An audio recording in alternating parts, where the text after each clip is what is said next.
In this episode, we take a look at the OIG report for healthcare compliance programs. Hello, everyone. This is Tom Fox back again with Matt Kelly for another episode of the award-winning Compliance Into the Weeds. Matt, welcome back. Hello, Tom. Good to be here. Matt, last week we had a fairly momentous release from the Office of the Inspector General around healthcare compliance programs.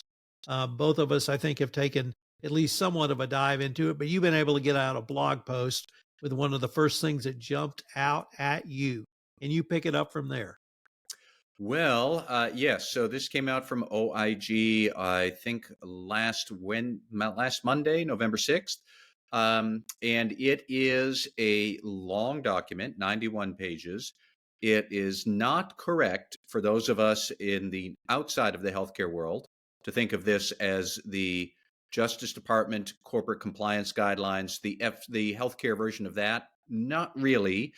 There's part of that, but this is much closer to, say, the FCPA resource guide that the Justice Department and SEC puts out, except that for healthcare.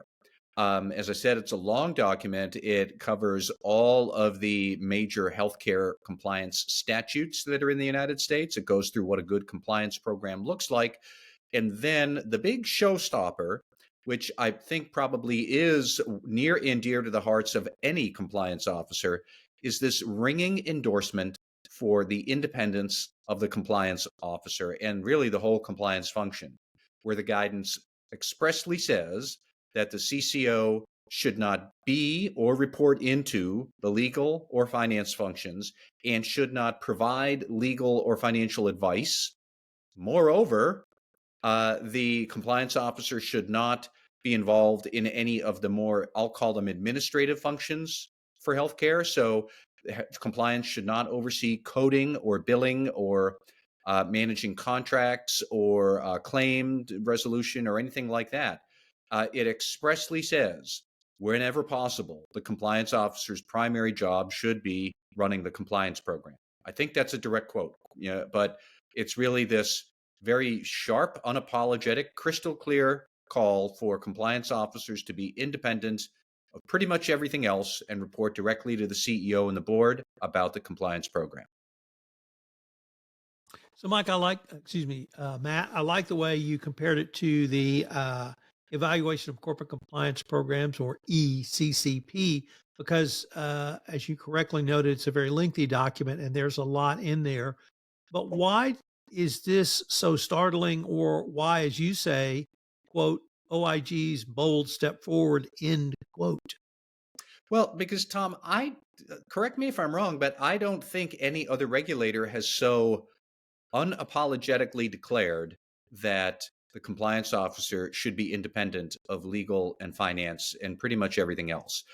Clearly, the Justice Department would like to see that. And in many different settlements that the Justice Department announces, that is part of it, is that the chief compliance officer is somehow miraculously independent of the legal function. But the guidance from the Justice Department never expressly says compliance should be separate from legal. It just is sort of implied and hinted at obliquely throughout the guidance. And we also see that, okay, the CCO is independent when there is a specific case that is being resolved and there's a corporate integrity agreement of some kind being signed, whether that's a guilty plea or a DPA or whatever, then at that moment, yes, we see a compliance officer who's independent. The OIG in the healthcare world is not saying that. They are just saying point blank, CCO should be independent, period. Doesn't matter if you're under investigation or not, or you have a consent decree coming or not. Even if everything is hunky-dory and you have nothing to do with us right now and we're not investigating you, still, compliance should be independent from legal and finance and should report directly to the CEO. That's not what the Justice Department says. That's what the Justice Department wants, but I don't think they've ever expressly said it, and not in a guidance document that people are going to read as one of the sacred texts. The Delaware Court of Chancery earlier this year issued an opinion which extended the caremark duties to officers and directors. And in that, they said that the two corporate officers who should have visibility across the organization are number one, the CEO, and number two, the CCO. You are correct that the Department of Justice, neither the Department of Justice nor SEC has required that a chief compliance officer report directly to the board. But we do have CCO certification for companies coming out of enforcement actions where they receive some sort of resolution. Do you think we're moving in that direction generally? It is hard to say. I think that would be a big deal if the Justice Department went forward like this as OIG and said it so boldly that the compliance officer shouldn't be the general counsel, shouldn't report to the general counsel, should report to the CEO and the board. And that's what we want to see, irrespective of us, the DOJ, investigating you, a company, because that miraculously somehow brings about that state of affairs. But, just to say it as a general best practice, I'd like that. I think most compliance officers probably would like that. But I am not entirely sure that the Justice Department would be ready to go that far. Also, will we see other regulators follow OIG's lead? I don't know. Like the SEC, for example, doesn't actually really have its own separate description of what an effective compliance program should look like in the SEC world. They've co-signed that FCPA resource guide, but the Federal Trade Commission, or I don't know what other regulators might be out there that are heavily involved in compliance settlements, I don't think any of them have ever so boldly laid down a marker for best practices, regardless of whether you're in trouble or not. So it's hard to say. On the other hand, Tom, I think you bring up an excellent point about the Delaware Chancery Court earlier this year when we spoke about that, ruling that compliance officers can have personal liability in shareholder lawsuits when they are executive officers of the company, and they should be. Well, clearly, if that's going to be the standard in Delaware and you're a healthcare company and you have a CCO who is independent of the compliance of the general counsel and reporting directly to the board, that sounds like an executive officer of the company to me. And now you would maybe have to worry about some personal liability if there's a big compliance failure and shareholders hauling you into Delaware court and now they're suing you.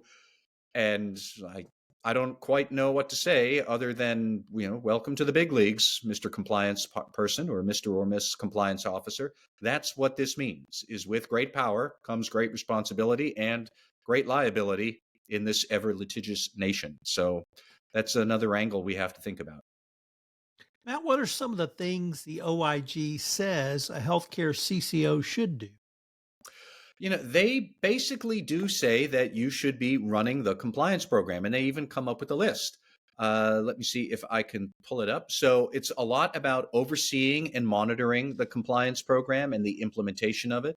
It's a lot about advising the CEO and the board about the compliance risks that are facing the business, reporting to the board. There's a lot about, reporting to the board on a regular basis. What is the state of our compliance program? How well is it being implemented? Coordinating with HR about assuring that all of the senior execs, all of the employees, the contractors and whatnot, that work with HR to assure that all of those employees are screened against exclusion lists. That is the list that Medicare and Medicaid maintain. If you have had some personal misconduct and you're on the exclusion list, you are not eligible to work with those programs. So therefore, the healthcare company should not be using you. The exclusion list is long and complicated, but it is for those outside of healthcare. It's kind of sort of like sanction screening, except it's within the United States and it's screening against Medicare, Medicaid exclusion lists. You have to do that before onboarding any of these people, and then once a month on an ongoing basis afterwards. So compliance and HR should work together to make sure that happens. Investigating reports of compliance infractions, including freedom to design the investigation the way you see fit, providing recommended disciplinary action or changes to policy and procedure. I paused on that, Tom, because 10 minutes ago, we did say that the independence includes you should not provide legal advice. well, here you are providing recommendations on disciplinary actions and changing the policy. I do wonder about how you clearly separate those actions from providing legal advice. That might be a path or a distinction that compliance officers would have to be extra careful about understanding, making sure you're on the right side of it. But those are some of the things, and it's a lot about building the program, running the program, overseeing, reporting, advising. Those are all the verbs that come up again and again in this guidance. Well, that leads to a point in your blog post, and we're going to, of course, link to that in the show notes around the question of whether a healthcare CCO needs to have a law degree. Start the discussion by saying one of the best known, longest serving, and well respected former CCOs in the healthcare space was Don Cinco at Cleveland Clinic. He retired at the end of September, Yep. but he was an internal auditor and not a lawyer. And unfortunately, proud of the fact he wasn't a lawyer, but I saw him be very successful in his position and very well respected in the CCO, healthcare CCO community. Do you really think this is even a question that needs to be posed? Uh, it kind of depends. I think more like it is a point that needs to be called out to general counsels and HR people who might otherwise default to, well, it's compliance. Of course, you should be a lawyer because, I'm the general counsel. I'm a lawyer and I deal with compliance stuff all the time. Shouldn't everybody else be doing that? No, you shouldn't. And I think you're right, Tom, that Don Cinco is an excellent example. So he came up on the internal audit side. Basically, Cleveland Clinic brought compliance and internal audit into one master function known as an Office of Integrity for the Cleveland Clinic. Don did a fantastic job at that for a long time. I have seen other compliance professionals in healthcare sort of arise to that from more about managing billing and coding and complying with those regulations, which is onerous in Medicare and Medicaid. It's no joke. And if you run a good billing program at a large institution, you're pretty good at your job because you can't be dumb and manage those things. That is not easy to do at all. Plus, I think 20 years ago, a lot of healthcare people would have said, well, that's what healthcare compliance is. It's billing and coding. Now, it's more than that now. It's about privacy. It's about codes of conduct. It's about a speak up culture. But, you don't need to be a lawyer for that. And I know some other compliance professionals, including outside of healthcare, who are great at the job, understand it cold, and know they are not JDs, they're not lawyers, and they're still doing great at it. It's more that we need to remind some people in HR and legal professions that you should get over yourselves. Compliance is not legal, and therefore you don't need to have a JD. It would be nice if you did, I'm sure, but I don't think it's necessary. OIG doesn't think it's necessary. So we could maybe see people trying to apply for jobs in healthcare where they might somehow diplomatically point out you called for a JD, that's not really necessary. Maybe we'll see changes in job descriptions, but it's something that I'll be curious to see how that plays out.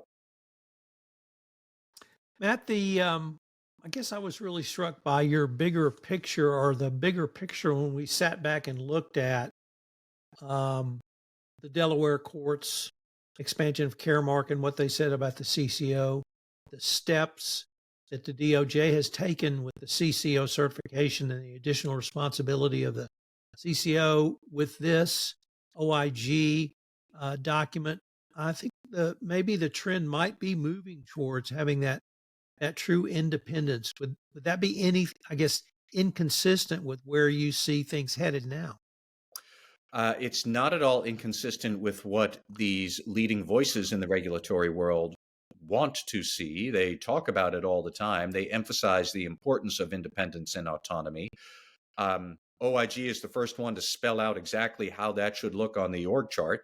But I think that, I think it's a good thing. Like I said before, I'm not sure other regulators will quite follow suit. I do think that would be a big deal outside of healthcare. I still see in non-healthcare worlds, an awful lot of companies where the general counsel and compliance officer are the same person. So if the DOJ was to make this a formal policy pronouncement, we had to split all these roles up. That's going to be a disruptive change. We would just have to wait and see. On the other hand, Tom, again, that point about the Delaware Chancery Court, that isn't going away either. And you would have to think through, if you're a compliance officer in healthcare and you do have this autonomy, do I have the right personal liability coverage? Am I going to get D&O insurance?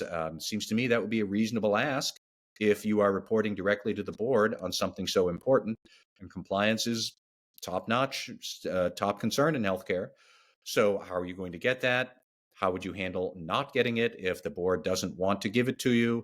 How do you negotiate with or relate with the CEO if you are going to be in charge of corporate culture, which increasingly compliance officers are? And I still think a lot of CEOs would say, that's supposed to be my job, and so why are you doing it?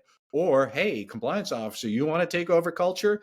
You go right ahead and get that off of my plate, trying to dodge that responsibility. It is an evolving relationship. And from that, we will be able to derive how much liability would I have as a compliance officer in Delaware court, or other potential avenues for litigation, and how am I going to cover myself if I'm a compliance officer? Those are the questions CCOs would need to think about.